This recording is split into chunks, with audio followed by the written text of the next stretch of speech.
Hello friends, Jai Bharat, Jai Hindustan. I am Mayank Rajesh and you are watching Info and Study. Friends, so far we have completed so many important things in the topic of Buddhism. Basically, we have completed how did Siddhartha become Mahatma Buddha. Then the teachings and philosophy of Buddhism. Now in this video we are going to discuss about the Sangha. Our today's topic is Sangha. Buddhist संघ की बात करेंगे आज हम। देखिए, अब तक हमने जो बातें की बुद्धिज्म के बारे में, तो हमने सिद्धार्थ कैसे महात्मा बुद्ध बने उसकी बात की, और उसके बाद बौद्ध धर्म की शिक्षा के बारे में, उसके दर्शन के बारे में हमने चर्चा की है पिछले 2 वीडियोस में। ठीक है, आज जो हम चर्चा करेंगे, हमारा जो टॉपिक है वो है बौद्ध धर्म के संघों की, यानी बौद्ध संघ की बात करेंगे। आज हमारा टॉपिक वही है। उसके अलावा देखिए और भी टॉपिक्स हैं जो कि हम आगे कवर करने वाले हैं।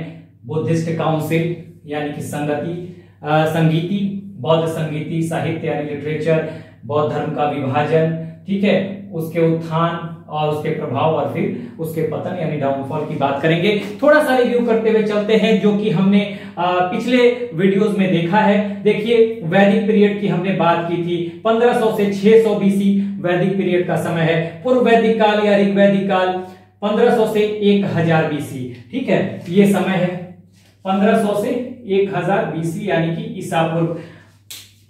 उत्तर वैदिक काल यानी लेटर वैदिक पीरियड का समय 1000 से 600 बीसी का समय है, और यही वो समय है जिसमें वैदिक धर्म का प्रभाव बहुत ज्यादा बढ़ जाता है।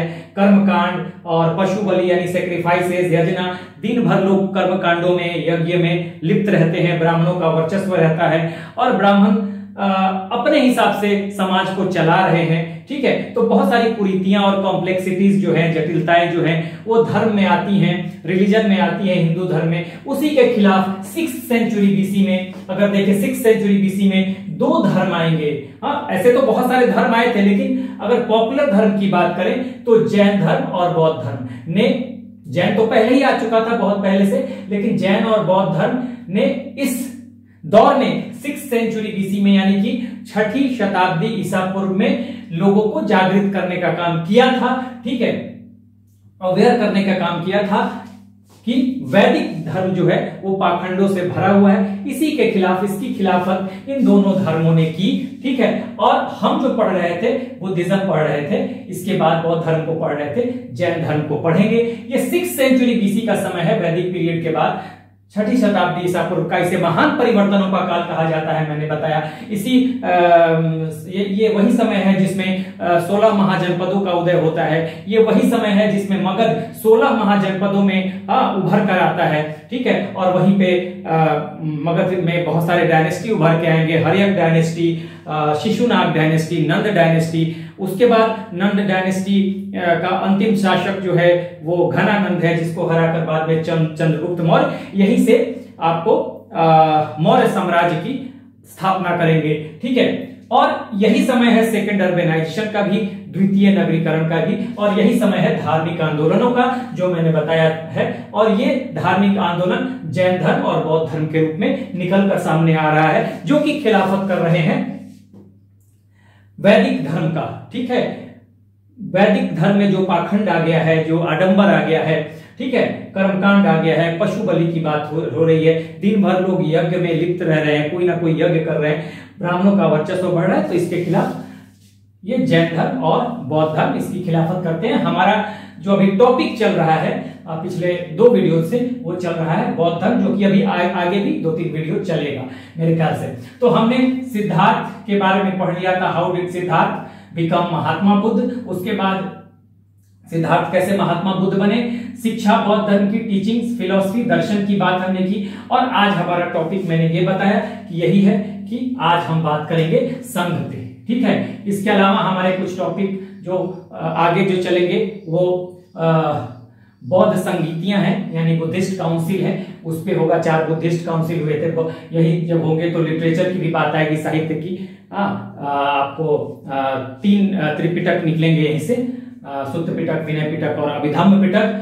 वहीं से फिर डिवीजन भी आएगा बाद में, हीनयान महायान, उसको देखेंगे। फिर बौद्ध धर्म का उत्थान होगा, उसका प्रभाव क्या होगा, क्यों पॉपुलैरिटी बढ़ेगी, ये सब देखेंगे हम आगे। उसके बाद उसका हम पतन भी देखेंगे। तो आज का हमारा टॉपिक यहां पर रहेगा। पिछले वीडियो में जो हमने देखा था, हम रिव्यू कर रहे हैं थोड़ा सा, ठीक है, कि हमने जो टीचिंग्स की बात की है, टीचिंग्स मैंने उठाया है यहां से, ठीक है। ये टीचिंग्स जो है, टीचिंग्स और फिलॉसफी की बात की थी, यानी कि शिक्षा और दर्शन की बात की थी। तो ये जो टीचिंग्स है, देखिए ये टीचिंग्स, इसकी बात मैं कर रहा हूं। पहले 4 नोबल ट्रूथ, यानी 4 आर्य सत्य की बात हमने की थी। 4 आर्य सत्य में क्या था, कहा गया है कि समाज में, दुनिया में दुख है, सौरो है, हाँ, रीजंस फॉर सौरो, दुख के कारण है, ठीक है।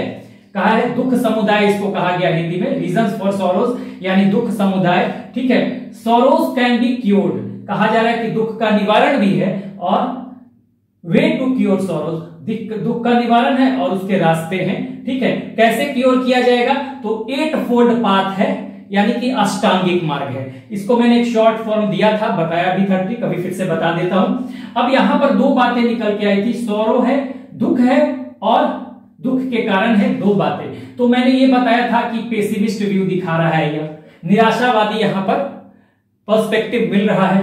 बाकी 2, अगर संसार में दुख है और दुख के कारण है, ये निराशावादी है। बाद में कहता है कि इन दुखों का निवारण हो सकता है, दुख निरोध इसको कहा गया है।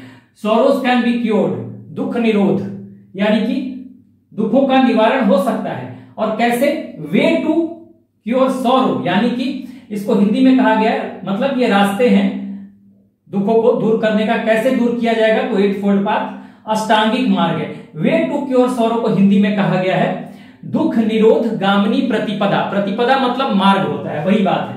Way to cure sorrows, sorrows कर लीजिए आप इसे, ठीक है। दुख निरोध गामिनी प्रतिपदा, आप हिंदी में अगर देखें तो तीनों को दुख है, हाँ, दुख के कारण है, इसको दुख समुदाय कहा गया, रीजंस फॉर सॉरोज को।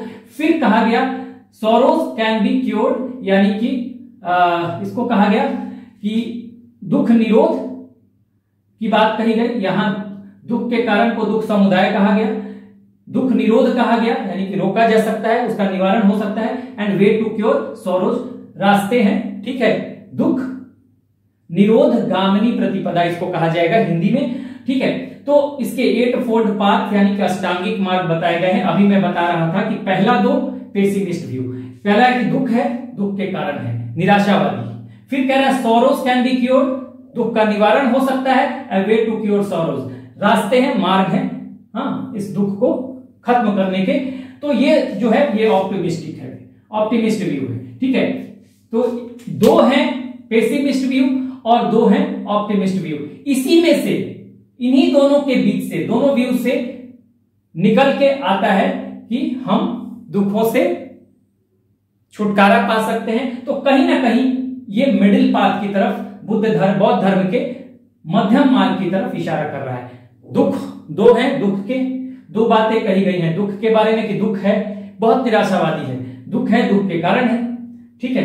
और 2 में कहा गया है कि निवारण हो सकता है, उसके रास्ते हैं, यानी कि ऑप्टिमिस्ट है। अब इन्हीं दोनों में से बौद्ध धर्म की जो शिक्षाएं हैं, निहित है, इन्हीं में से निकल के आएंगी, इन्हीं दोनों के बीच से, इन दोनों के बीच से निकल के आ रही है, मध्य से निकल के आ रही है। इसलिए इसको कहेंगे कि बौद्ध धर्म मिडिल पाथ, यानी मध्यम मार्ग की तरफ इशारा कर रहा है, ये बात। अब वे टू क्योर सक्सेस, एक कैसे जाएंगे, कैसे हम क्योर करेंगे, तो अष्टांगिक मार्ग के थ्रू। अष्टांगिक मार्ग को जब फॉलो कर लेंगे तो हमें दुखों से छुटकारा मिल जाएगा, हम 4 आर्य सत्य को, यानी 4 नोबल ट्रूथ को समझ पाएंगे, ठीक है।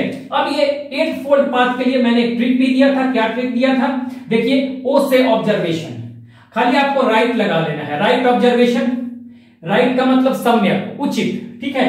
राइट ऑब्जर्वेशन, डी से राइट डिटर्मिनेशन, एस से राइट स्पीच, डिटर्मिनेशन का मतलब राइट डिटर्मिनेशन, यानी कि सम्यक संकल्प, ठीक है। राइट स्पीच, सम्यक वाक, उसके बाद राइट लाइवलीहुड, एल से लाइवलीहुड, हाँ, सम्यक आजीव, उसके बाद राइट एक्शन, सम्यक कर्मांत, राइट ई है पहले, तो राइट एक्सरसाइज, हाँ, यानी कि सम्यक व्यायाम, उसके बाद राइट एक्शन, देखिए ए है, यानी कि राइट एक्शन, एक्शन का मतलब सम्यक कर्मांत एक्शन, उसके बाद एम से मेमोरी, राइट मेमोरी सम्यक स्मृति एंड राइट मेडिटेशन सम्यक समाधि। तो ये हमने 8 फोल्ड यानी 8 फोल्ड पाथ, 8 फोल्ड करें 8 फोल्ड पाथ जो है इसकी हमने बात की। इसको हम कहते हैं अष्टांगिक मार्ग। ठीक है, सारा मैंने डिटेल में पढ़ा दिया है पिछले वीडियो में। ठीक है, ये आप ट्रिक हमेशा याद रखिएगा। ओड्सलियम फिर से देख लीजिए, ऑब्जर्वेशन, डिटर्मिनेशन डी से, एस से स्पीच, एल से लाइवलीहुड, ई से एक्सरसाइज, ए से एक्शन, एम से मेमोरी और एम से मेडिटेशन। अब हिंदी में इसको देखेंगे, ओ से ऑब्जर्वेशन का मतलब दृष्टि, डी से डिटर्मिनेशन का मतलब हिंदी में बोलेंगे संकल्प, एस से स्पीच का मतलब वाक बोलना सम्यक वाक, एल से लाइवलीहुड यानी कि आजीव, ई से एक्सरसाइज यानी कि व्यायाम, ए से एक्शन यानी कि कर्मांत या कर्म, एम से मेमोरी यानी कि स्मृति और फिर दूसरे एम से मेडिटेशन यानी कि समाधि। तो ये right observation, right determination, right speech, right livelihood, right exercise, right action, right memory and right meditation. सीधी सी बात है, इसको अगर हम फॉलो कर लेते हैं तो हमें दुख से छुटकारा मिल जाएगा। यानी दुख से छुटकारा के लिए अष्टांगिक मार्ग को अपनाना पड़ेगा। ये जरूर आप याद रखिएगा, ओड्सलियम। इससे आपको क्या होगा कि शॉर्ट फॉर्म में याद रहेगा और इसी ऑर्डर में आपको याद रखना है। पहला 3 को कहा गया प्रज्ञा, फिर अगले 3 को कहा गया शील बताया था और लास्ट वाले 2 को कहा गया समाधि। 3 अलग अलग पार्ट में हैं। अब राइट ऑब्जर्वेशन का मतलब क्या है? सम्यक दृष्टि, यानी सम्यक दृष्टि का मतलब उचित पर्सपेक्टिव रखना है। ठीक है, ऑब्जर्व करना है किसी भी चीज को, हाँ, उसके अच्छे बुरे का ध्यान रख के, हाँ, उचित डिसीजन लेना है। किसी भी चीज को राइट पर्सपेक्टिव में देखना है। ठीक है, ठीक है, यानी सम्यक दृष्टि रखना है, उचित दृष्टि रखना है और तब अपना डिसीजन लेना है। राइट डिटर्मिनेशन यानी कि अहिंसा से और इच्छा से रहित आपको संकल्प करना है, जो सदाचार की तरह, जो सदाचार से भरा पूरा संकल्प हो, आपका अच्छे कार्यों के लिए संकल्प हो, वो है डिटर्मिनेशन। डिटर्मिनेशन का मतलब संकल्प। राइट स्पीच, आपको मृदु बोलना है, मीठा बोलना है, धर्म सम्मत बातें कहनी है। सम्यक वाक, राइट स्पीच का मतलब धर्म सम्मत बात करनी है, सत्य बोलना है। ठीक है, और अच्छी बातें बोलनी है, मीठा बोलना है, सम्यक वाक, राइट स्पीच। राइट लाइवलीहुड, आपको जीवन जीना है, जीवन व्यतीत करना है सदाचार के रास्ते पे चलते हुए। राइट लाइवलीहुड यानी कि सम्यक आजीव, सम्यक का मतलब उचित तरीके से, सबका मतलब लगभग वही है। ठीक है, उसके बाद राइट एक्सरसाइज, आपको अगर प्रयत्न करना है किसी चीज के लिए तो सही दिशा में और सही रास्ते से आपको उसके लिए प्रयत्न करना है, गलत रास्ता नहीं चुनना है। राइट एक्शन, अच्छे कर्म करने हैं, सदकर्म करने हैं। राइट एक्शन यानी सम्यक कर्मांत, उचित कर्म, सही कर्म, अच्छे कर्म, ठीक है ना, सदकर्म। राइट मेमोरी, नकारात्मक चीजों को अपने दिमाग में नहीं रखना, हाँ, नकारात्मक चीजों को अपने दिमाग में नहीं रखना, यानी कि अच्छी बातों को अपने स्मृति में रखना है। और राइट मेडिटेशन, राइट मेडिटेशन क्या है? आप जब ये सब चीज करेंगे यानी कि एकाग्रचित्त आपको हो जाना है किसी भी चीज के लिए, काम करने से पहले आपको चित्त की एकाग्रता चाहिए। तो ये 8 फोल्ड पाथ है। और मैंने जो कहा कि सौरो, हाँ, दुख है, दुख किस वजह से है? डिजायर की वजह से है। और डिजायर जो है वो अज्ञानता है। ये सौरो जो है डिजायर की वजह से, आपकी इच्छाओं की वजह से है। आपको किसी चीज का लोभ हो सकता है, ग्रीड हो सकता है, किसी से आसक्ति हो सकती है, प्रेम हो सकता है, लगाव हो सकता है, वो मतलब इमोशनली आप किसी से जुड़ सकते हो, वो जो है वो अज्ञानता के कारण है। ठीक है, आप ईर्ष्या कर रहे हो किसी से, वो अज्ञानता है। ईर्ष्या क्यों कर रहे हो? किसी के पास बहुत पैसा है, मेरे पास नहीं है, तो आप उससे ईर्ष्या कर रहे हो। तो ये सब मेरे पास भी होता है, ये इच्छा है। तो सौरो जो है क्यों है? दुख क्यों है? क्यों है? इच्छाओं के कारण है, डिजायर के कारण है। और उस डिजायर, यही डिजायर आपकी अज्ञानता है। और अज्ञानता के एलिमेंट्स जो है मैंने बता दिया, लोभ, क्रोध, ठीक है, लोभ है, और आसक्ति है, प्रेम है, तमाम तरह की इच्छाएं हैं, हाँ, जो इससे जुड़ी हुई हैं। तो आप सौरों की हम बातें कर रहे हैं, दुख की बात करें, दुख है डिजायर के कारण। और ये 4 आर्य सत्य हैं, 4 नोबल ट्रूथ। और इसको समझने के लिए, मतलब ज्ञानी होने के लिए, बुद्ध होने के लिए आपको इस अष्टांगिक मार्ग को फॉलो करना पड़ेगा। अष्टांगिक मार्ग को फॉलो करेंगे तो इस 4 आर्य सत्य को आप समझ पाएंगे। आपकी अज्ञानता दूर हो जाएगी कि डिजायर जैसी कोई चीज नहीं होनी चाहिए, लोभ, मोह, ठीक है, मतलब माया, मोह, आसक्ति, प्रेम कुछ भी नहीं है, ठीक है, इस जीवन में। तो जब आपको ज्ञान हो जाएगा, तब उसको कहते हैं निर्वाण। ये बात हमने समझ ली थी। उसके बाद टीचिंग्स में ही हमने देखा था आगे मिडिल पाथ, जो कि हमने यहाँ कहा था। मिडिल पाथ क्या है? ये कहते हैं महात्मा बुद्ध की आपको एक्सट्रीम चीजों पे नहीं जाना, ना ही आपको अगर जीवन व्यतीत करना है तो ना हो कि इतना लग्जरियस लाइफ हो, बहुत ज्यादा विलासिता वाला जीवन, और ना ही बिल्कुल काया क्लेश वाली हो। काया क्लेश का मतलब दरिद्रता, भूखे रह रहे हैं, हाँ हम बहुत सब चीज त्याग दिए और क्या कर दिए, मतलब एकदम भूखे रह रहे हैं, दरिद्र वाली स्थिति हमने अपना ली है। तो वैसा नहीं करना है, आपको मध्यम मार्ग अपनाना है, ना ही बहुत आपको एक्सट्रीमली आपको लग्जरियस लाइफ जीना है, ना ही बहुत दरिद्रता वाली जीनी है। जैसे कि मान लीजिए कहते हैं कि मैंने बताया था कि सत्य बोलना है, बुद्ध ने कहा कि आपको सदा सत्य बोलना है, लेकिन कई बार ऐसी परिस्थितियां आ जाएंगी, सदा का मतलब प्रायः सत्य बोलना है, कि अगर झूठ बोलने से किसी की जान बच जाती है, अच्छे काम के लिए अगर आपको झूठ भी बोलना पड़ता है तो थोड़ी देर के लिए आप अपने सत्य के मार्ग से हट सकते हैं। ऐसा नहीं कि महात्मा बुद्ध ने कहा है कि नहीं सच ही बोलना है, उस स्थिति में भी आप सच बोलने की कोशिश करें जिसकी वजह से किसी की जान चली जाए, तो वो गलत है। तो इसलिए मिडिल पाथ की बात कही गई है। उसके बाद प्रतीत्य समुत्पाद। प्रतीत्य समुत्पाद कार्य कारण सिद्धांत है, कॉज एंड इवेंट थियरी है, यानी कि प्रत्येक कार्य के पीछे कोई ना कोई कारण है और प्रत्येक कारण के पीछे कोई ना कोई कार्य है। जैसे दुख समुदाय है, दुख क्यों है? जन्म के कारण है, ठीक है। और जन्म क्यों है? आपके कर्म फल के कारण है। आपने जो कर्म किए पिछले जन्म में, उसकी वजह से आपका जन्म हो रहा है, ठीक है। तो ये प्रतीत्य समुत्पाद हमने पढ़ा दिया है, पिछले वीडियो में पूरा डिटेल मैंने बताया। 5 कोड ऑफ कंडक्ट, इसको पंचशील कहते हैं। तो 5 कोड ऑफ कंडक्ट क्या है? कि आपको सच बोलना है, ठीक है, आपको अहिंसा के मार्ग पे चलना है, मतलब नॉन वायलेंस फॉलो करना है। उसके बाद आपको अस्ते यानी कि चोरी नहीं करना, हाँ, you don't have to steal, हाँ, तो यानी कि चोरी नहीं करना, इससे दूर रहना है। उसके बाद अपरिग्रह, अपरिग्रह का मतलब डोंट कलेक्ट मनी, ठीक है ना, धन संग्रह नहीं करना है।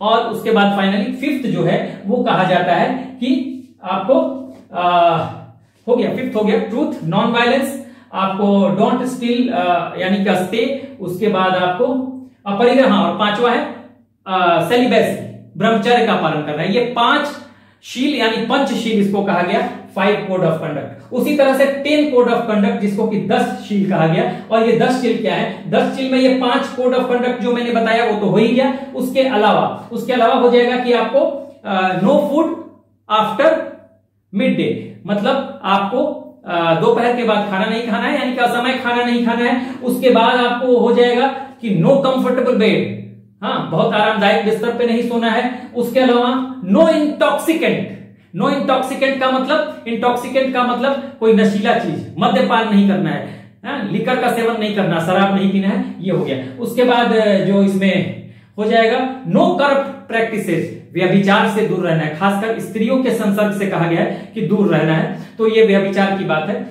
Don't involve in corrupt practices, ठीक है। और उसके बाद लास्ट है सेक्रीफाइस करना है, त्याग करना है, किसका?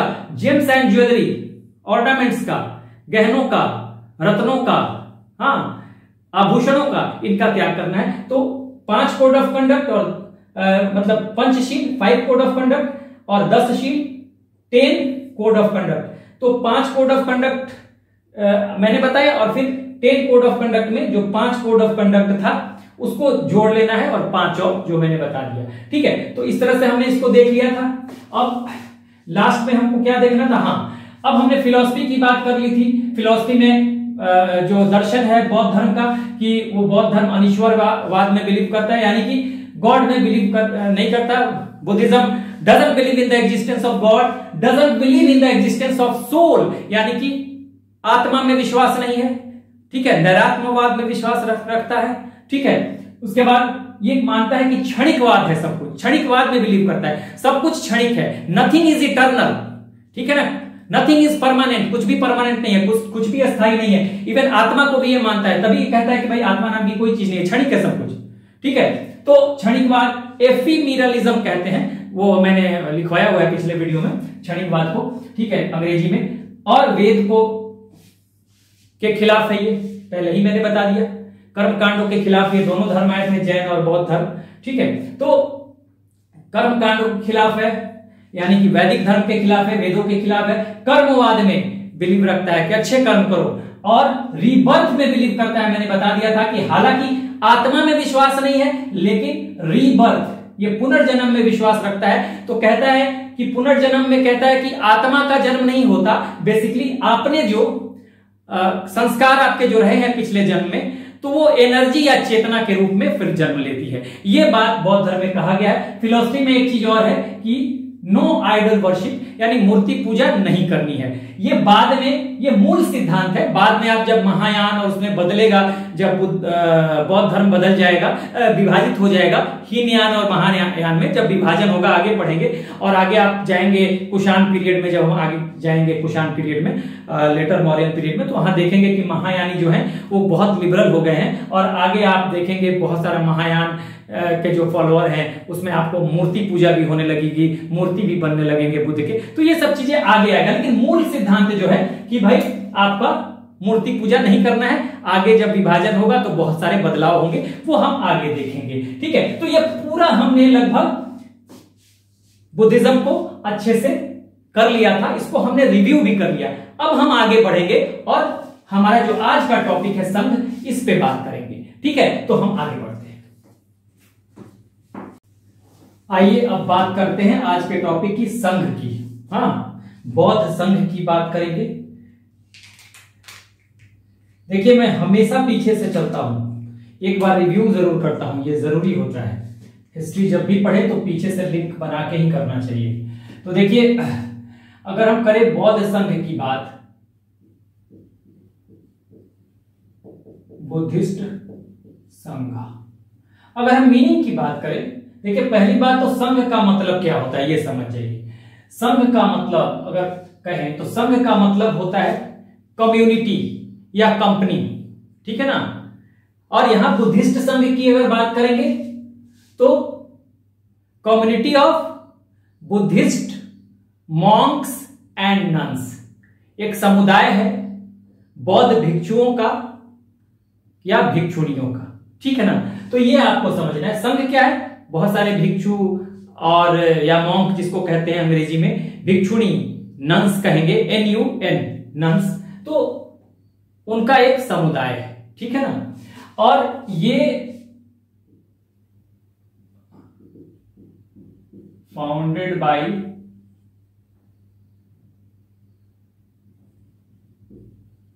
महात्मा बुद्ध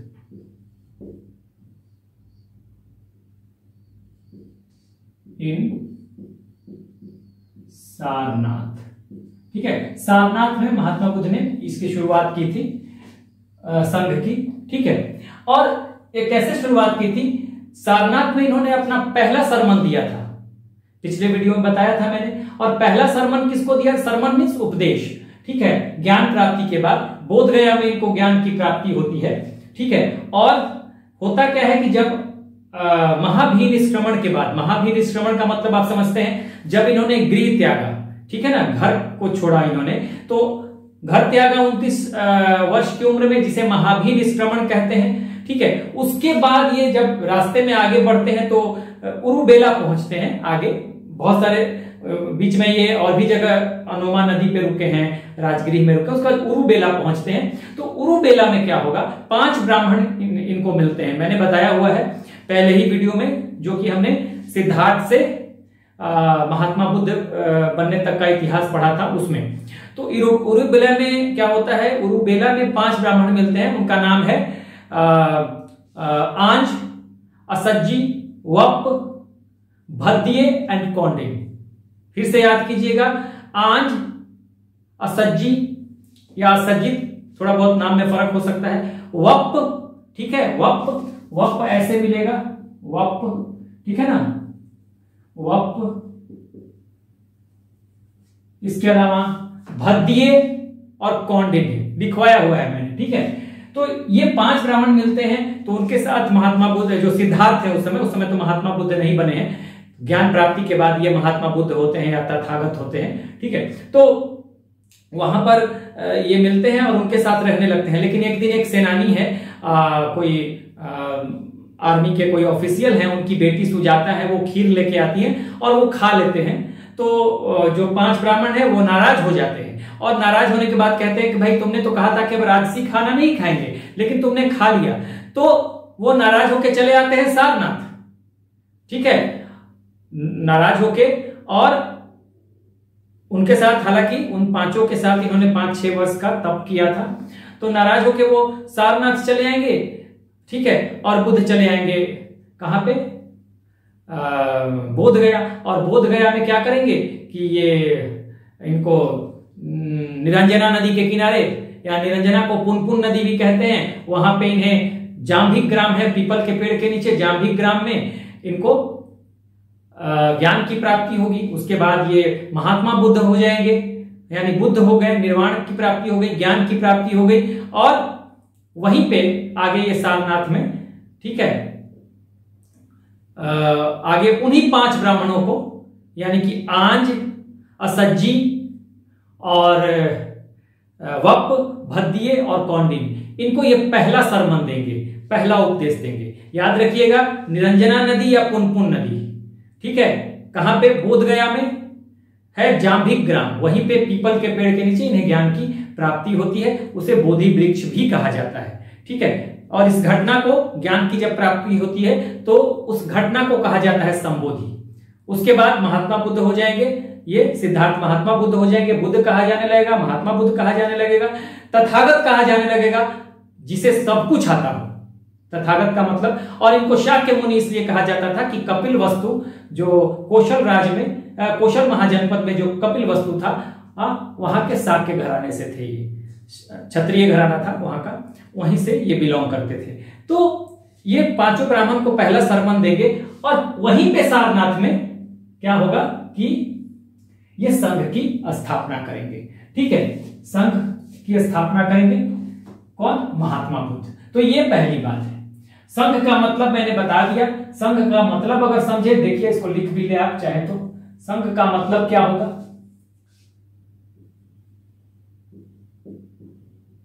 कंपनी और कम्युनिटी ऑफ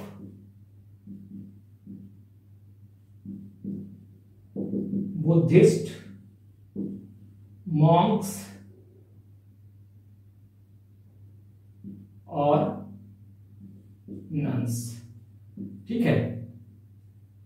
जो महिलाएं होंगी वो नन्स कही जाएंगी, भिक्षुणी कही जाएंगी, और मॉन्क्स। अब इसमें एक चीज और समझना है कि देखिए, एक तो मॉन्क होते हैं जो कि संघ में रहते हैं। संघ में रहने वाले कौन, मॉन्क हैं, वहां संघ में रहेंगे, ये फॉलोअर्स हैं बुद्धिज्म के, ये संघ में रहेंगे, ठीक है। और वहां के संघ के में रहकर वहां जो बुद्धिज्म है उसके विचारों को, उसके नियमों को फॉलो करेंगे, उसके फॉलोअर बनकर रहेंगे, ठीक है। तो वो संघ में रहने वाले भिक्षुक हैं। एक उपासक और उपासिका भी होते हैं, हाँ, आप लिख सकते हैं, पहले लिख लीजिए, उसके बाद देखिए। एक तो मॉन्क हो गए जो संघ में रहते हैं, लेकिन संघ से इतर कहीं आ जाए आपको उपासक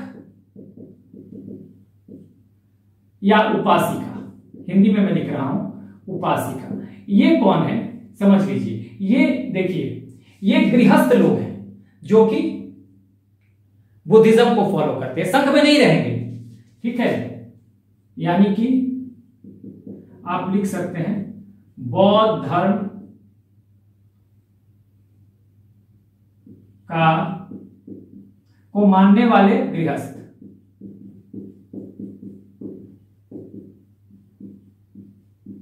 गृहस्थ, हाँ, गृहस्थ मतलब हाउस होल्डर्स, गृहस्थ जीवन में, ठीक है।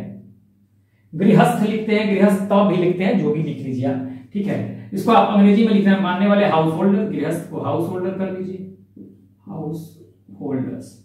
तो ये जो लोग संघ में नहीं रहते हैं, ये गृहस्थ जीवन जीते हैं, लेकिन बौद्ध धर्म को यानी बुद्धिज्म को ये फॉलो करते हैं, तो उनको उपासक या उपासिका कहा जाता है, ये ध्यान रखिएगा। एक तो मॉन्क हो गए जो कि भिक्षु कहे जाएंगे, या नन्स हो गई महिलाएं, भिक्षुणी कहे जाएंगी, ये रहेंगे संघ में। लेकिन ये लोग अपना गृहस्थ जीवन जीते हुए, हाँ, बौद्ध धर्म के नियमों का पालन करेंगे, तो ये उपासक और उपासिका कहे जाते हैं। अंग्रेजी में भी आप ऐसे ही लिख सकते हैं, उपासक और उपासिका। कौन है ये, कौन है ये जो फॉलो करेंगे, हाँ, ये फॉलो करेंगे। House holders, those house holders, आप अंग्रेजी में लिखना चाहें, those house holders who follow the rules and regulation of Buddhism. ठीक है, जो फॉलोअर होंगे बुद्धिज्म के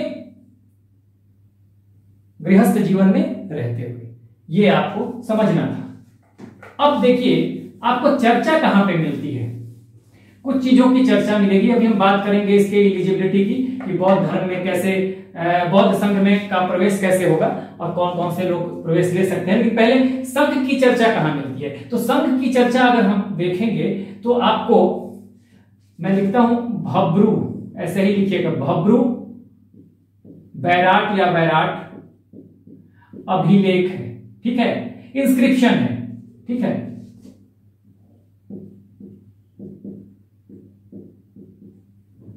अभिलेख है, इंस्क्रिप्शन है। ठीक है, भब्रू बैराट अभिलेख है, किसका है ये?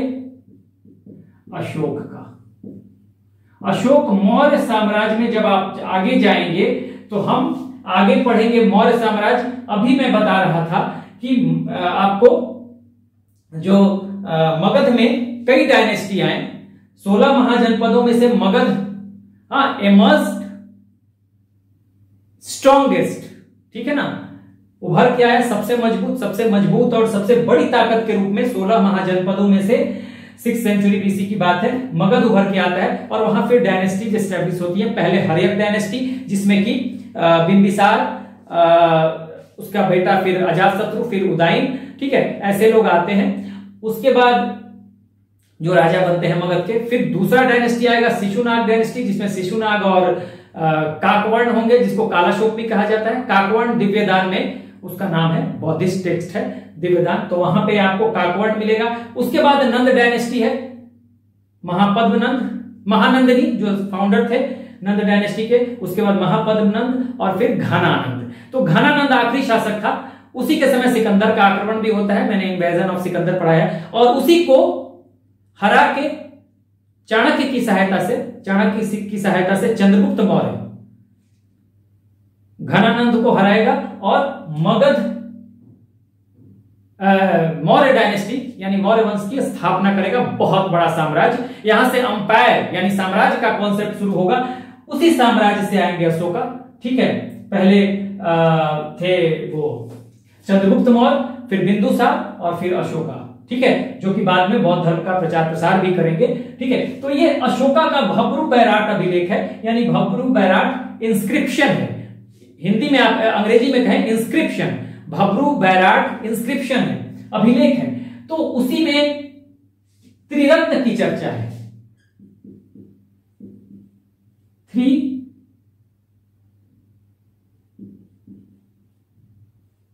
ठीक है, 3 ज्वेल्स, 3 ज्वेल्स कहें या फिर आप पहले आपको इसको एक्चुअल नाम इसको त्रिरत्न कहते हैं,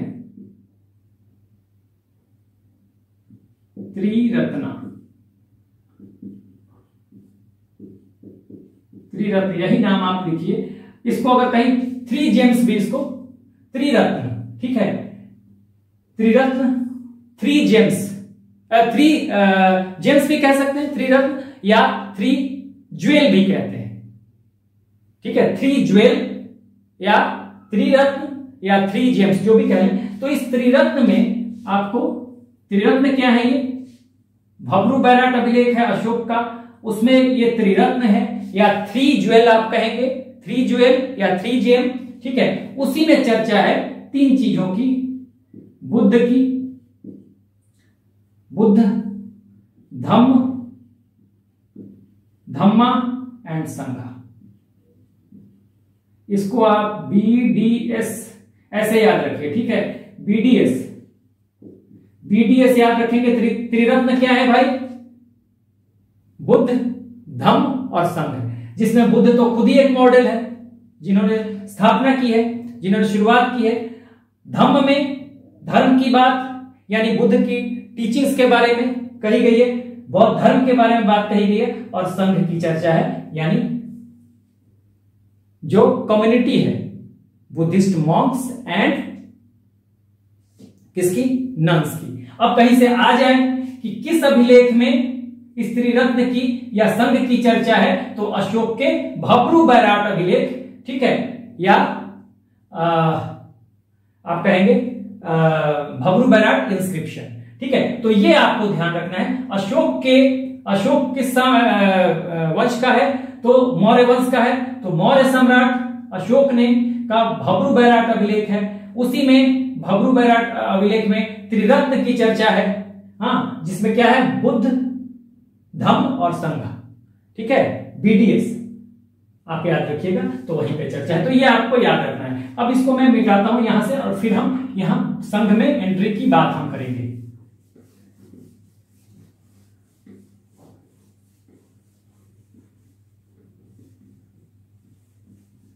देखिए अब संघ की एंट्री कैसे होगी, ये भी मिटा रहा हूं, समझ गए होंगे आप।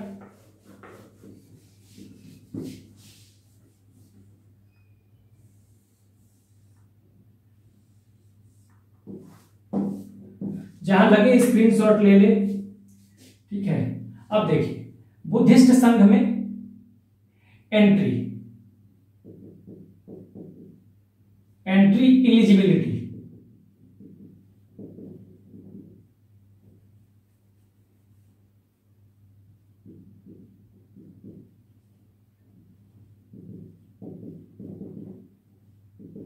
यानी कि प्रवेश की योग्यता क्या होनी चाहिए। तो देखिए प्रवेश की योग्यता, पहली बात कि जो भी मेंबर बनेगा, संघ का सदस्य बनेगा, तो एज के बारे में बात होगी। एज एटलीस्ट 14 ईयर होना चाहिए, 14 ईयर्स, कम से कम आपको 14 साल की उम्र होनी चाहिए, 14 वर्ष की। दूसरी बात इसमें, इफ एज जो है लेस देन 14 ईयर्स है, ये लेस देन का साइन है, जिधर इसका मुंह रहेगा खुला रहेगा वो बड़ा होगा, खुला हुआ मुंह है बड़ा होगा, इधर छोटा होगा, ठीक है। तो if as less than 14 years, उस स्थिति में परमिशन चाहिए।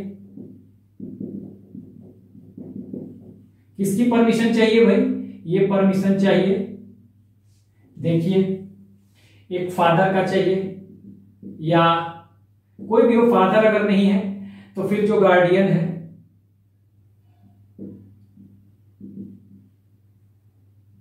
या फिर पैट्रन है, जो संरक्षक है, कोई भी हो, फादर, गार्डियन या पैट्रन जो भी हो, अगर 14 साल से नीचे है तो। उसके अलावा इन लोगों की एंट्री होगी। अब एंट्री जिसकी नहीं होगी, ठीक है, आपको क्या नहीं होना चाहिए एंट्री के लिए, आपको नहीं होना है क्या,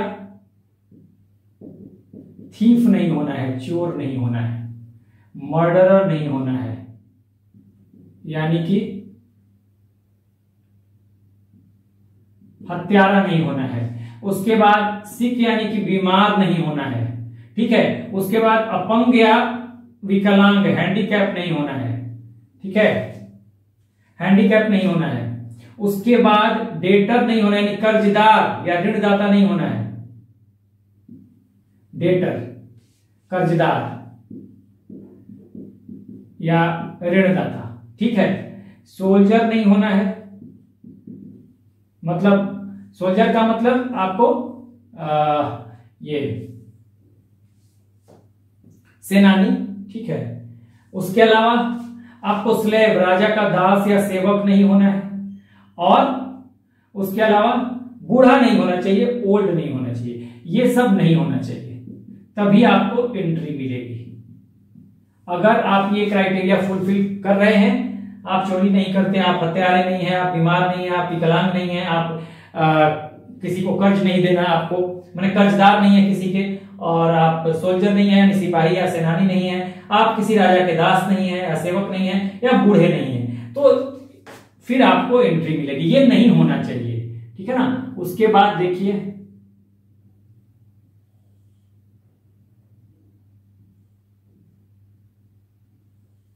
और क्या है, गृहस्थ जीवन का त्याग करना है।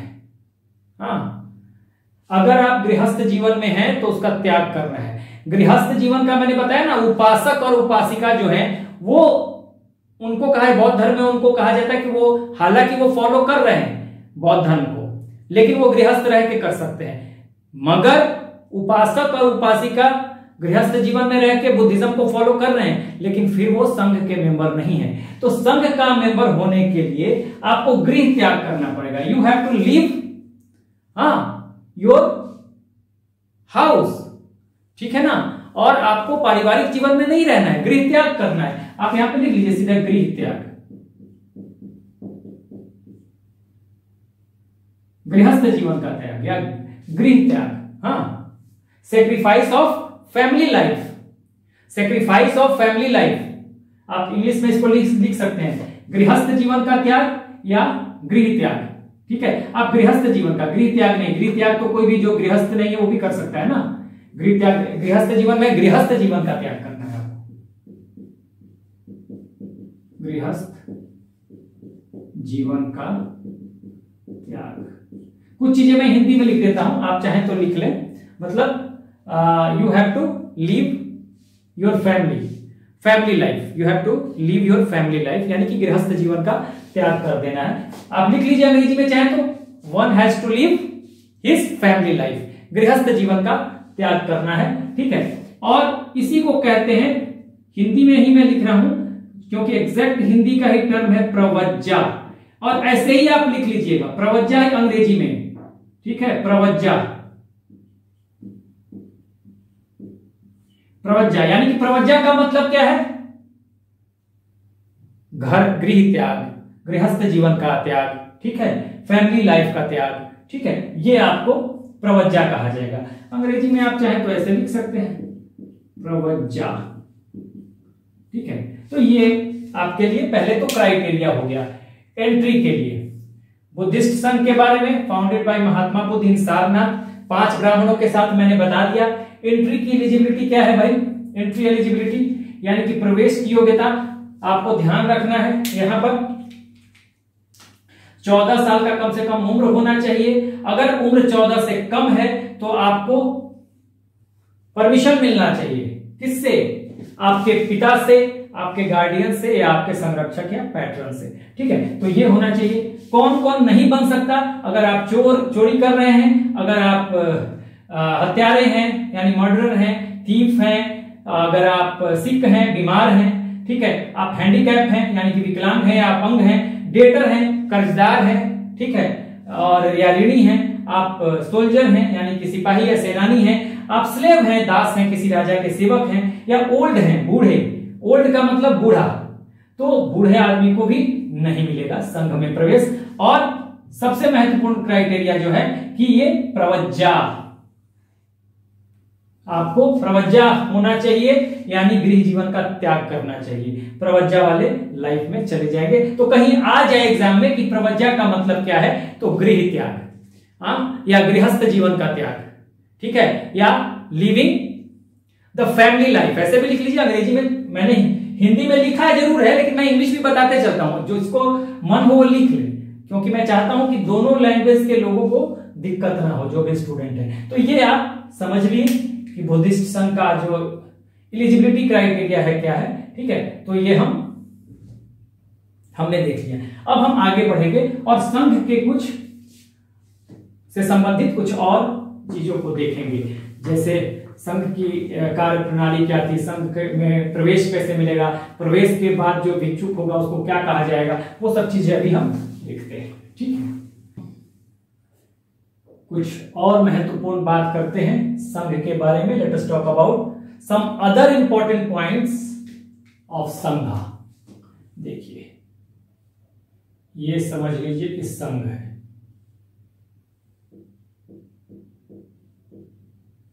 संघ हो गया। सबसे पहले बात करते हैं एंट्री एलिजिबिलिटी, जो सबसे महत्वपूर्ण है,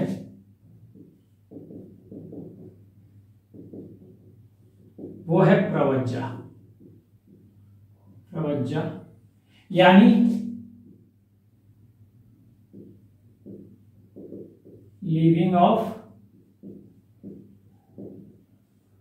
फैमिली लाइफ यानी कि गृह त्याग करना मैं बता चुका हूं। ठीक है, एक तो एक प्रवेश के लिए जरूरी है। इसके अलावा मैंने ये भी बता दिया कि जो भी लोग प्रवेश लेंगे वो वैसे लोग होंगे जो चोरी ना करते हो, जो हत्यारे ना हो, ठीक है, जो अपंग ना हो, हैंडीकैप ना हो, जो सिपाही ना हो, जो वृद्ध ना हो, ओल्ड ना हो मतलब बूढ़े ना हो, जो दास ना हो, सेवक ना हो, ये इन लोगों का भी प्रवेश वर्जित था। तो ये एंट्री जो एक तो प्रवज्जा होगा ही, प्लस प्रवज्जा होने के बाद आपको उस क्राइटेरिया को भी फुलफिल करना पड़ेगा। इट मीन्स कि कोई चोर नहीं हो सकता यानी थीफ नहीं हो सकता, संघ का सदस्य कोई दास नहीं हो सकता, आपको सोल्जर या सिपाही या सेनानी नहीं हो सकता, आपको कोई वृद्ध व्यक्ति नहीं हो सकता, बीमार यानी सिक नहीं हो सकता, और बीमार और सिक नहीं हो सकता, हैंडीकैप अपंग लोग नहीं हो सकते। ये सारा प्रवज्जा होने के बाद वो क्राइटेरिया भी आपको फुलफिल करना पड़ेगा, वो मैंने लिखवा दिया है, यहां नहीं लिख रहा। ठीक है, उसके बाद देखिए एंट्री एलिजिबिलिटी तो हो गई प्रवज्जा, इसको प्रवज्जा कहेंगे, प्रवेश की योग्यता। लेकिन प्रवेश एंट्री, प्रवेश को क्या कहेंगे? प्रवेश को कहेंगे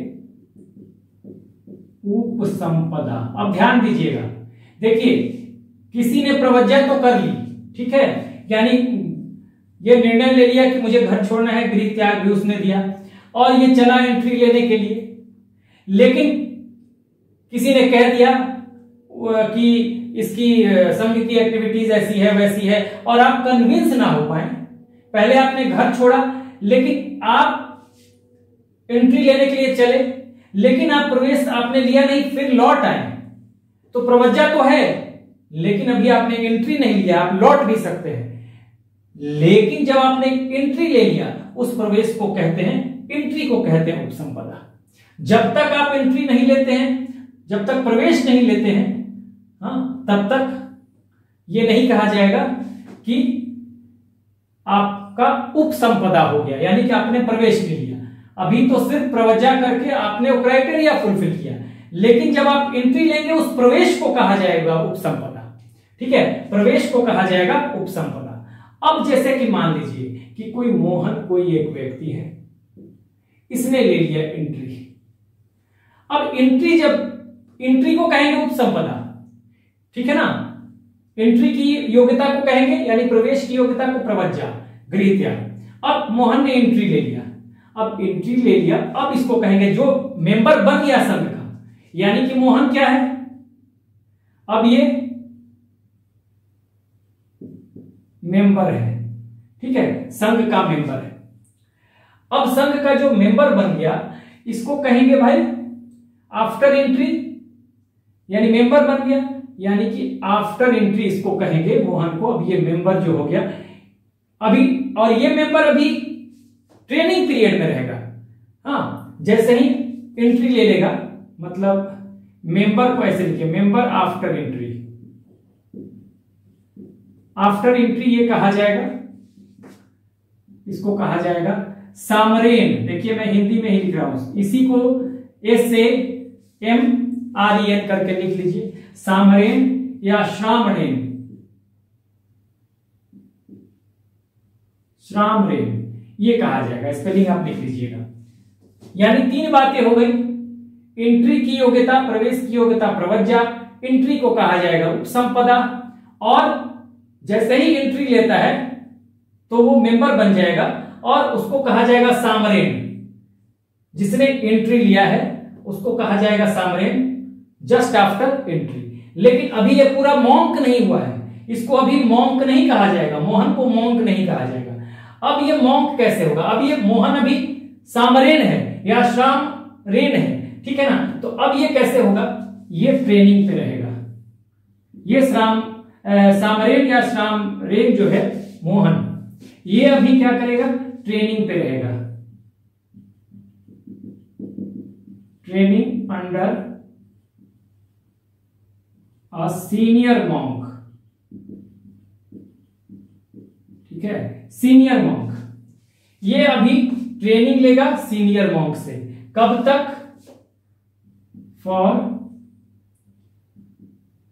5 years, कहीं कहीं 10 years भी देता है, ठीक है, लेकिन जनरली 5 years आपको मिलेगा। 5 साल तक ट्रेनिंग लेगा और इस ट्रेनिंग के बाद अब ये सामरेन क्या हो जाएगा, मॉन्क हो जाएगा, यानी भिक्षु हो जाएगा।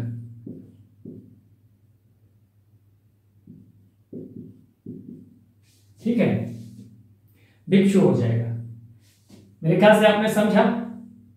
योग्यता प्रवज्जा, प्रवेश उपसंपदा। अब जैसे ही मेंबर बन गया, हाँ, जैसे ही जस्ट आफ्टर एंट्री, ये तुरंत भिक्षु नहीं बनेगा, तुरंत मॉन्क नहीं बनेगा, इसको मॉन्क नहीं कहा जाएगा। मोहन को अभी कहा जाएगा सामरेन या श्राम रेन। अब ये मोहन ट्रेनिंग लेगा कितने साल तक, 5 साल तक। संघ के नियमों को समझेगा, उसकी एक्टिविटीज को समझेगा, उसके टीचिंग को समझेगा, संघ के रहन सहन को देखेगा, ठीक है ना, संघ के विचारों को आत्मसात करेगा 5 साल तक। ठीक है, कैसे, किसी सीनियर मॉन्क के अंडर को ट्रेनिंग लेगा और उसके बाद फिर मोहन जो है, अब मोहन क्या हो जाएगा, मॉन्क हो जाएगा। ठीक है, ये स्थिति है, ये समझना है। तो ये पूरा प्रवेश से लेकर मॉन्क बनने तक की प्रक्रिया है, यानी भिक्षु बनने तक की प्रक्रिया है। प्रवज्जा करेंगे, उसके बाद अलग क्राइटेरिया क्या है, चोर वोर नहीं होना है, हाँ, हत्यारा नहीं होना है, रोगी नहीं होना है, अपंग विकलांग नहीं होना है, बूढ़ा नहीं होना है, सेनानी नहीं होना है, हाँ, दास नहीं या सेवक नहीं होना है, तब आप योग्यता आपकी हो जाएगी। उसके बाद प्रवेश जो है उसको उपसंपदा कहेंगे। प्रवेश ले लिया जैसे ही आपने, तो आप सामरेन हो जाएंगे, अभी मॉन्क नहीं है। सामरेन ट्रेनिंग लेगा किसी सीनियर मॉन्क के अंडर में 5 साल तक, और उसके बाद 5 साल की ट्रेनिंग के बाद वो मॉन्क हो जाएगा संघ में। तो ये आपको मॉन्क बनने की प्रक्रिया थी। अब हम वर्किंग पैटर्न देखेंगे संघ का। ठीक है, वर्किंग पैटर्न क्या है, कार्य प्रणाली क्या है, तो इसको भी देखते हैं।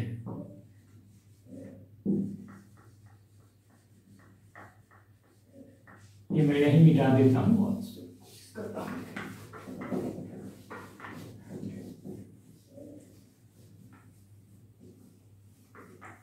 बहुत अच्छे से समझ रहा है, मैं कोशिश करता हूं, ये तो नहीं कह सकता कि भाई मैं बहुत मेरे पढ़ाने का जो तरीका है बेस्ट है, या मैं बहुत अच्छा पढ़ा सकता हूं। मैं कोशिश करता हूं, बस मैं इतना कहूंगा कि आपको एक एक चीज थ्रेडबेयर समझ में आए, क्योंकि मेरा पढ़ाना सफल तभी है जब आप चीजों को समझ पाए। ये संघ हो गया। ठीक है, अब संघ का वर्किंग पैटर्न क्या है, कार्य प्रणाली, वर्किंग पैटर्न, कार्य प्रणाली, ये समझना है, कार्य प्रणाली। अब देखिए, संघ की कार्य प्रणाली की हम बात करें तो कार्य प्रणाली जो है, एक तो ये वर्किंग पैटर्न जो है, ये जो पहली बात इसमें निकल के आएगी, ये जो है ये डेमोक्रेटिक है।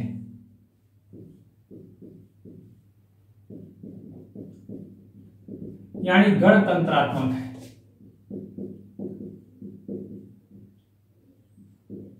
तो ये कार्यशैली जो है डेमोक्रेटिक है, गणतंत्रात्मक है। ठीक है, अब इसके बाद संघ का जो highest rank official,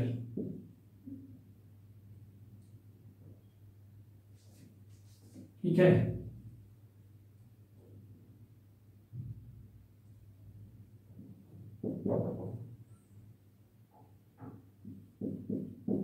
rank official जो होगा, सबसे बड़ा अधिकारी जो है संघ का, उसका नाम होगा आसन प्रज्ञापक। मैं जानबूझ के ये सब जो टर्म है ना, इसको हिंदी में लिखता हूं, क्योंकि अंग्रेजी में भी आप ऐसे ही लिखेंगे ASAN, आसन या आसना, हाँ, PRA, हाँ, GAY, ऐसे PA के प्रज्ञापक, आप जैसे लिख ले, अंग्रेजी इसमें स्पेलिंग में कोई फर्क नहीं पड़ता। तो हाईएस्ट रैंक ऑफिशियल को कहा जाएगा, सबसे बड़े अधिकारी को आसन प्रज्ञापक कहा जाएगा। ठीक है, उसके बाद देखिए इसमें प्रपोजल होता है। सबसे बड़ी बात पहले समझिए कि संघ की मीटिंग के लिए अगर मीटिंग करनी है, मीटिंग करनी है, ठीक है, तो मिनिमम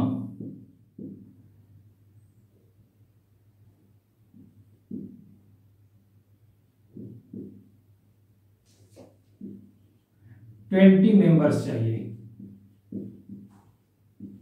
यानी कोरम कहते हैं, minimum members to hold a meeting. हाँ, तो आप ऐसे लिख लीजिए, मीटिंग ऐसे लिखिए, minimum members to hold a meeting, यानी बैठक अगर होनी है तो minimum members to hold a meeting, इसको कहते हैं कोरम। कोरम, ठीक है, कोरम। कोरम किसको कहते हैं? Minimum members to hold a meeting. हाँ, कोरम हिंदी में आप ऐसे लिखेंगे और ये होना चाहिए 20। अब समझ गए संघ में कोरम का मतलब क्या है? कोरम का मतलब है कि अगर कोई मीटिंग करनी है तो सबसे मतलब कम से कम एटलीस्ट कितने मेंबर होने चाहिए? तो 20 मेंबर होने चाहिए किसी भी मीटिंग को होल्ड करने के लिए, किसी भी बैठक को करने के लिए 20 मेंबर्स। ठीक है, ये मैंने कर दिया। अब देखिए, संघ में प्रपोजल अगर आता है कोई, प्रपोजल, प्रपोजल का मतलब क्या है? कोई प्रस्ताव रखा जाता है, किसी नियम कानून में परिवर्तन करना है, या कोई टीचिंग के बारे में कोई बात करनी है, धर्म के प्रचार प्रसार करने, किसी भी तरह का कोई डिसीजन लिया जाना है, तो कोई प्रस्ताव आएगा इस मीटिंग में। ठीक है, जब मीटिंग होगा तो मीटिंग के लिए कोरम जो होगा कम से कम 20 सदस्यों का होगा, यानी 20 भिक्षुओं का होगा, और उसमें जो प्रस्ताव रखा जाएगा उस प्रस्ताव को कहते हैं नति या वृत्ति। देखिए, मैं हिंदी में फिर लिख रहा हूं क्योंकि नति या वृत्ति, इस प्रस्ताव को कहते हैं, जो प्रस्ताव रखा जाएगा उसको नति या वृत्ति कहा जाएगा। ठीक है, प्रस्ताव का जो पाठ होगा, जो पढ़ा जाएगा, यानी रीडिंग ऑफ प्रपोजल,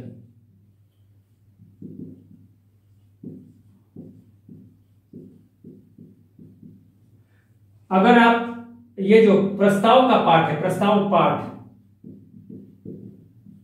प्रस्ताव को पढ़ने की जो प्रक्रिया है उसको क्या कहा जाता है? उसको कहा जाता है अनुसावन।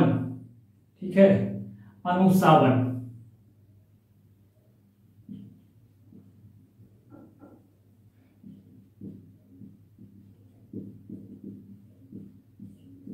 कम वाचा, इसको कम वाचा भी कहते हैं, कम वाचा। ये सब टर्म जानबूझ के हिंदी में लिख रहा हूं ताकि आपको कंफ्यूजन, अंग्रेजी में कई बार क्या होता है ना, क्योंकि ये एग्जैक्ट टर्म होते हैं तो आपको कंफ्यूजन हो जाएगा। तो रीडिंग ऑफ प्रपोजल यानी प्रस्ताव को जो पढ़ने का काम है, जब पढ़ा जाएगा, प्रस्ताव पाठ होगा, तो अनुसावन या कम वाचा इसको कहा जाएगा। ठीक है, उसके बाद आपको अगर इस प्रस्ताव पे का अपोज हो गया, ठीक है,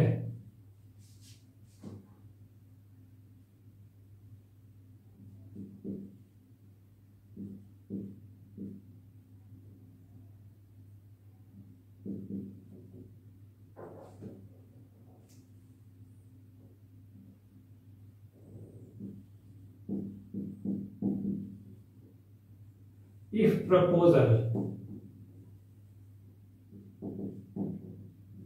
if proposal was opposed, यदि प्रपोजल को अपोज कर दिया गया तो उसे कहेंगे अधिकरण। ठीक है, अधिकरण। प्रपोजल अगर अपोज कर दिया गया, if proposal was opposed by the members या मॉन्क्स, तो उसको अधिकरण कहा जाएगा। ठीक है, और अगर प्रपोजल पास कर दिया गया, ठीक है, अगर यहीं पे देखिएगा, एक तो ये हो गया, और यहीं पे मैं लिख रहा हूं इफ प्रपोजल was passed। यदि प्रपोजल पास हो गया तो इसको कहेंगे क्या, इसको कहेंगे हम भूमस की, ऐसे ऐसे लिख लीजिए,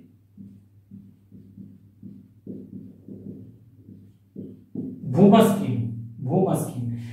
तो यहां तक ये बातें हो गई क्या, संघ की वर्किंग का जो वर्किंग पैटर्न है, कार्य प्रणाली है, कैसी है भाई। तो एक तो डेमोक्रेटिक है, कुछ चीजें और लिखनी है, इसको मिटा के मैं लिखूंगा। तो डेमोक्रेटिक है, पहली बात तो गणतंत्रात्मक है, ये आपको ध्यान देना है, डेमोक्रेटिक है। हाईएस्ट रैंक ऑफिशियल जो संघ का होगा उसे आसन्न प्राध्यापक कहते हैं। Minimum members to hold a meeting, यानी इसको कहते हैं कोरम, ठीक है। तो 20 मेंबर्स चाहिए, यानी 20 मॉन्क्स चाहिए संघ में, मतलब सबसे कम से कम, कहते हैं कम से कम सदस्य किसी बैठक को करने के लिए जो होना चाहिए वो 20 मेंबर्स होने चाहिए, इसी को कोरम कहते हैं, ठीक है। प्रस्ताव को कहते हैं नति या वृत्ति, ध्यान रखिएगा, आ जाता है एग्जाम में। प्रपोजल जब पढ़ेंगे उसको कहेंगे अनुसावन या क्रमवाचन। प्रपोजल आएगा तो वो तो हो गया नति या वृत्ति। नति या वृत्ति आने के बाद उसको पढ़ा जाएगा, कोई पढ़ेगा, कोई रीडिंग करेगा। जो रीडिंग किया जाता है, जो पाठ किया जाता है, प्रस्ताव पाठ, उसको कहेंगे अनुसावन। प्रपोजल को अगर प्रपोजल का विरोध हो गया तो उस विरोध को कहते हैं अधिकरण। और अगर प्रपोजल, ये ऐसे कर दीजिए,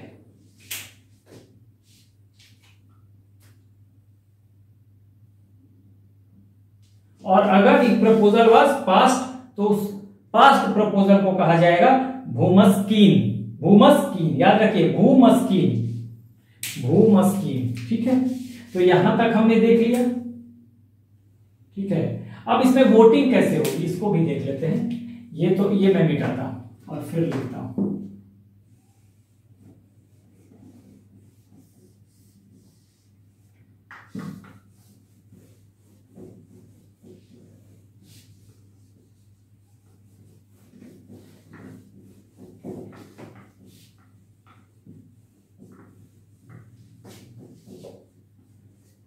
चलिए यहीं पे आप लिखिए वोटिंग, संघ की वोटिंग कैसे होगी,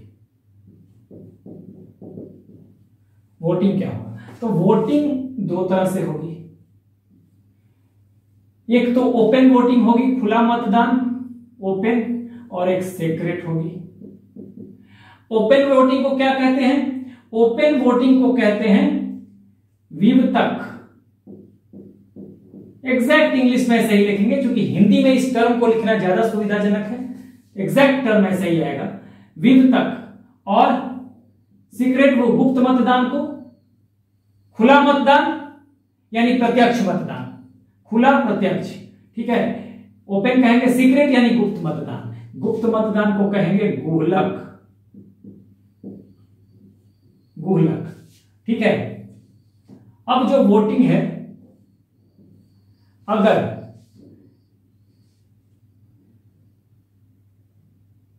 कहते हैं ब्लू सलाका, मैं नीला सलाका और लाल सलाका। सलाका क्या होता है बताता हूं अभी। नीला सलाका, देखिए नीला सलाका और लाल, वोटिंग में क्या होगा, नीला सलाका और लाल सलाका इस्तेमाल किया जाए। सलाका एक तरह की वुडन स्टिक होती है। सलाका क्या होती है, सलाका आपको एक तरह की वुडन स्टिक होती है, एक छड़ी होती है, ठीक है, जो कि इस्तेमाल की जाती है वोटिंग के लिए, ठीक है। वुडन स्टिक होती है, वोटिंग के लिए इस्तेमाल की जाती है। तो नीला सलाका यानी कि ब्लू वुडन स्टिक कह सकते हैं वोटिंग के लिए। तो ब्लू सलाका या रेड सलाका, यहां पे ब्लू लिख लीजिए, ये ब्लू, रेड, ये आपको पक्ष के लिए, ठीक है ना। और ये है आपको, ये पक्ष के लिए है और ये विपक्ष के लिए है। ठीक है, ये पक्ष और ये विपक्ष।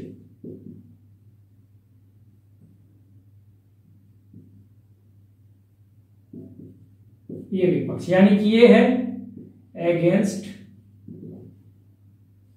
और ये है फॉर। पक्ष के लिए यानी फॉर के लिए और ये अगेंस्ट के लिए। तो ये संघ के बारे में हमने कुछ बातें जान ली। यहां वोटिंग पैटर्न को हमने समझा। वोटिंग पैटर्न कैसे था भाई? तो वोटिंग खुला मतदान भी होगा, सीक्रेट भी होगा, यानी खुला होगा या गुप्त होगा। खुले मतदान को विवर्तक कहते थे, गुप्त मतदान यानी सीक्रेट वोटिंग को कहते थे गुहलक। दो तरह के स्टिक या शलाका इस्तेमाल होंगे।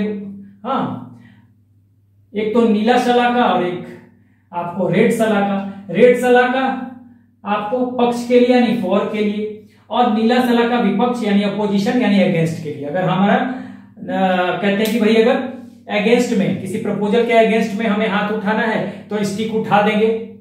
हाँ, अगर अगेंस्ट में, विपक्ष में उठाना है। फॉर में यानी पक्ष में करना है तो हम ये वाला उठा देंगे, लाल उठा देंगे। ठीक है, इसके लिए नीला उठा देंगे, तो इससे वोटिंग हो जाएगी। तो ये आपको याद रखना है। 2-3 बातें और हैं, कुछ शब्द हैं, वो हम समझेंगे, उसके बाद आज का वीडियो खत्म हो जाएगा। तो शब्द को समझते हैं। मेरे ख्याल से आपने सब कुछ समझ लिया। ये अधिकरण को समझिएगा। अगर प्रपोजल या प्रस्ताव का विरोध हो जाता है तो उसे अधिकरण कहते हैं, और या पास कर लिया जाता है, ठीक है, तो उसे भूमस्कीम कहते हैं। ठीक है, तो ये आप समझिएगा। अब इसे मैं मिटा देता हूं और फिर आइए कुछ शब्दों को देखते हैं, कुछ वर्ड्स को देखते हैं। ये जरूरी है आपको समझना। कुछ वर्ड्स हैं, वर्ड्स शब्द देखिए।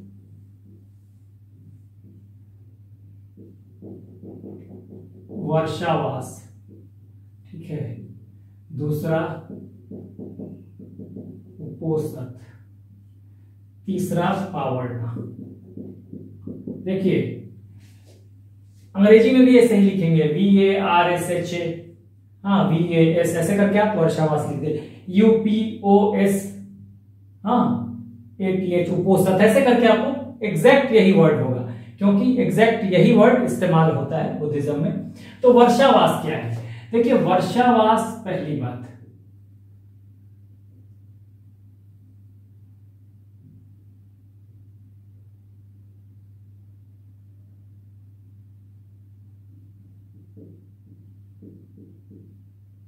no movements of monks in rainy season।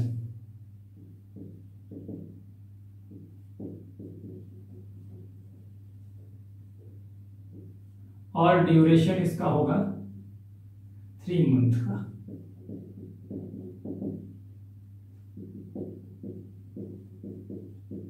देखिए होता क्या था, बारिश के समय, पहले बारिश बहुत होती थी।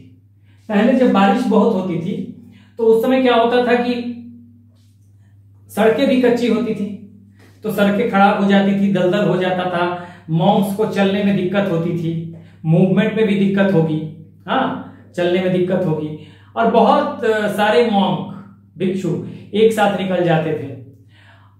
अगर कच्चा सड़क है, कच्ची सड़क है, तो वहां पे दलदल हो जाएगा, चलने में तो दिक्कत होगी। अगर जंगलों का रास्ता है तो सांप बिच्छू भी मिलेंगे, प्लस जो कीड़े मकोड़े होते हैं तो पैरों से दब के वो मर जाते हैं। ठीक है, इसके अलावा अगर फसल हो रही हो, कहीं फसल हो तो फसल खराब हो जाएगा। तो इस वजह से महात्मा बुद्ध ने कहा था कि बारिश के मौसम में जो भिक्षु हैं वो कहीं भ्रमण नहीं करेंगे, ठीक है, और वो एक ही जगह, कहीं भी किसी भी प्लेस पे एक ही जगह रहेंगे। वो कितने दिनों तक? 3 महीने तक। रेनी सीजन में 3 महीने तक वो एक ही जगह पे रहेंगे और बौद्ध धर्म का प्रचार प्रसार करेंगे। हाँ, उसकी उनकी जो एक्टिविटीज है वो करेंगे, एक साथ बैठेंगे, आपस में विचार विमर्श करेंगे। हाँ, तो वो सब जो है वो एक ही स्थान पर रहेंगे 3 महीने तक। तो वर्षावास का मतलब ये होता है कि बारिश के महीने में 3 महीने तक एक ही स्थान पे रहना, ठीक है, कहीं भ्रमण ना करना, और इसका ड्यूरेशन 3 मंथ्स मैंने लिख दिया है। तो ये वर्षावास का मतलब ये होगा।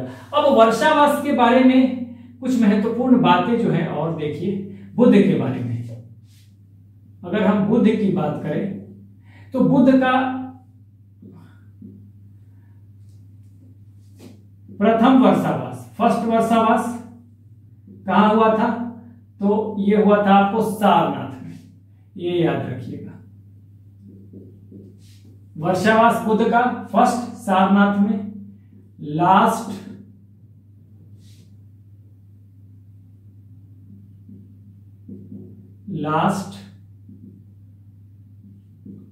वैशाली में, और सबसे ज्यादा मैक्सिमम नंबर ऑफ वर्षावास, हाँ, सर्वाधिक वर्षावास उन्होंने किया था श्रावस्ती।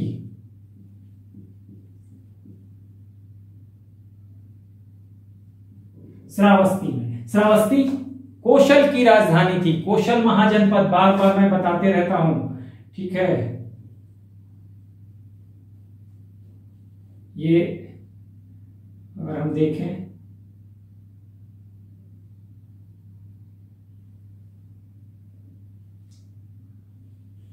अगर ये ग्रफ मैप यहां पे पांचाल, फिर ये पांचाल हो गया, ये हो गया कौशल महाजनपद, आज का फैजाबाद भी आएगा, हाँ, अयोध्या भी आएगा, और नेपाल की तराई में था तो कपिलवस्तु, यही इसी कौशल महाजनपद में महात्मा बुद्ध का जन्म भी हुआ था। कहां पे? लुम्बिनी वन में हुआ था। तो ये कौशल महाजनपद जो आता था, ये आपको आता था कहां पे? कौशल महाजनपद नेपाल की तराई में था, यहीं पे महात्मा बुद्ध का जन्म स्थान, हाँ, कपिलवस्तु के लुम्बिनी वन में, और कौशल महाजनपद में ही पड़ता था श्रावस्ती। तो मैक्सिमम जो वर्षावास करेंगे, ये आ जाए एग्जाम में कि किस महाजनपद में सर्वाधिक इन्होंने वर्षावास किया महात्मा बुद्ध ने, तो कौशल महाजनपद में, और कौशल महाजनपद में कहां पर? तो श्रावस्ती में, ठीक है। ये बड़ी बात हो गई। और पहला सारनाथ में किया था, और लास्ट जो किया था वैशाली, आपको इसी वज्जी महाजनपद, इसके बाद मल, और यहां पर मल के बाद मल है, सॉरी, मल, और मल के बाद ये वज्जी है। वज्जी 8 राज्यों का एक संघ था, कॉन्फेडरेसी था, और इसी में वैशाली भी पड़ता था। वैशाली वज्जी की राजधानी थी, महाजनपद था वज्जी। तो आखिरी इन्होंने किया था वैशाली में, ठीक है। और पहला सारनाथ में, जहां पे इन्होंने उपदेश दिया था, फर्स्ट सरमन, तो वहीं पे पहला वर्षावास। तो आपको याद रखना है, फर्स्ट वर्षावास सारनाथ में, लास्ट वर्षावास वैशाली में, और सर्वाधिक वर्षावास श्रावस्ती, जो कि कहां पड़ेगा? श्रावस्ती पड़ेगा कौशल महाजनपद में, और वैशाली कहां पड़ेगा? वज्जी महाजनपद में, ठीक है। तो ये आपको ध्यान रखना है, आ जाएगा। उसके बाद उपोषित क्या है? देखिए, उपोषित समझिएगा। उपोषित कॉन्फेशन करेंगे monks, confession by monks. Confession का मतलब क्या है? अपनी गलतियों को भिक्षु स्वीकार करेंगे। किस दिन? समय क्या होगा? ये होगा